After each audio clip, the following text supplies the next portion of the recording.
ಈಗಾಗಲೇ ಇವತ್ತಿನ ದಿವಸ ಈ ಘಟನೆಗೆ ಸಂಬಂಧಪಟ್ಟಂತೆ ರಾಜ್ಯ ಮಕ್ಕಳ ಹಕ್ಕುಗಳ ರಕ್ಷಣಾ ಆಯೋಗ ಮತ್ತು ಮಕ್ಕಳ ನಿರ್ದೇಶನಾಲಯದ ನಿರ್ದೇಶಕರು ಪೊಲೀಸರು ಸೇರಿ ನಾವು ಮಗುವಿಗೆ ಈಗಾಗಲೇ ಭೇಟಿ ಮಾಡಿದ್ದೇವೆ. ಮಗು ವೈದ್ಯರ ಪ್ರಕಾರ ಬಹಳಷ್ಟು ಆರೋಗ್ಯವಾಗಿದೆ, ಆರೋಗ್ಯಪೂರ್ಣವಾಗಿ ಇದೆ. ಮಗುವಿನ ಬಗ್ಗೆ ಯಾವುದೇ ರೀತಿಯ ಸಮಸ್ಯೆ ಇಲ್ಲ. ಅದೇ ರೀತಿಯಾಗಿ ಇವತ್ತಿನ ದಿವಸ ನಮ್ಮ ದೇಶ ಅತ್ಯಂತ ಮುಂದುವರೆದ ದೇಶ, ಚಂದ್ರಯಾನದಲ್ಲಿ ಇಳಿದಂಥ ಒಂದು ವೈಜ್ಞಾನಿಕ ದೇಶದಲ್ಲಿ ಇವತ್ತಿಗೂ ಆ ಥರದ ಒಂದು ಮೂಢನಂಬಿಕೆ ಆಚರಣೆ ನಡೀತಾ ಇದೆ ಅನ್ನೋದೇ ಒಂದು ನಾಗರಿಕ ಸಮಾಜ ತಲೆ ತೆಗೆಸ್ತಕ್ಕಂಥದ್ದು.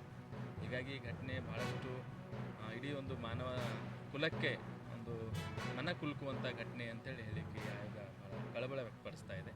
ಯಾಕಂದರೆ ಅಕ್ರಮವಾಗಿ ತೆಗೆದುಕೊಂಡಂಥ ಮಗು ಅದು ಒಂದು ಅಪರಾಧ.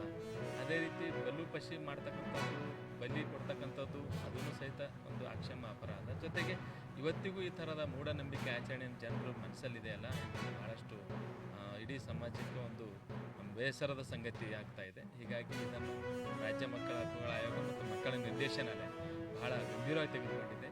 ಈ ಎಲ್ಲ ಆಯಾಮಗಳನ್ನು ಬಹಳಷ್ಟು ಒಂದು ಗಂಭೀರವಾಗಿ ತೆಗೆದುಕೊಂಡು ಇದನ್ನು ನಾವು ರಾಜ್ಯ ಮಕ್ಕಳ ಹಕ್ಕುಗಳ ಆಯೋಗದಲ್ಲಿ ಸ್ವಯಂಪ್ರೇರಿತ ಪ್ರಕರಣ ದಾಖಲು ಮಾಡ್ಕೊಳ್ತಾ ಇದ್ದೀವಿ.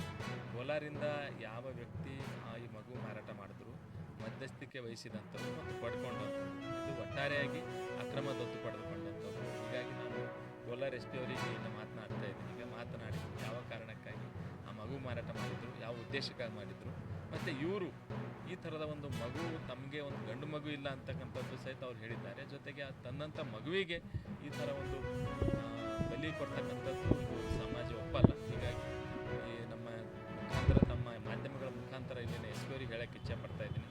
ಇದು 3 ಆಯಾಮಗಳಲ್ಲಿ ತನಿಖೆ ಮಾಡಬೇಕಾಗಿದೆ. ಒಂದು ಅಕ್ರಮವಾಗಿ ತೆಗೆದುಕೊಂಡಂಥದ್ದು ದತ್ತು, ಅದರ ಬಗ್ಗೆ, ಆಮೇಲೆ ಬಲಿ ಕೊಡ್ತಕ್ಕಂಥದ್ರ ಬಗ್ಗೆ ಶಂಕೆ, ಆಮೇಲೆ ಮೂಢನಂಬಿಕೆ ಆಚರಣೆ. ಈ 3 ಆಯಾಮಗಳ